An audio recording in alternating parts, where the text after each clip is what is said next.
Hello, my name is Rose. I am the founder of Amazonia Skinfood, a clean skincare company that uses rainforest ingredients in clean formulas.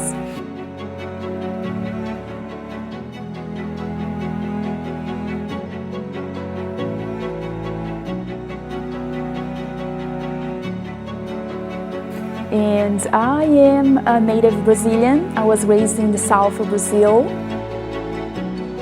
And I was raised by my godmother, which was a herbalist, a curandeira, how we used to call her in our neighborhood. And through her knowledge, we were able to help our entire neighborhood. So I had early on a contact with herbs and medicine, and that's the foundation of my brand today.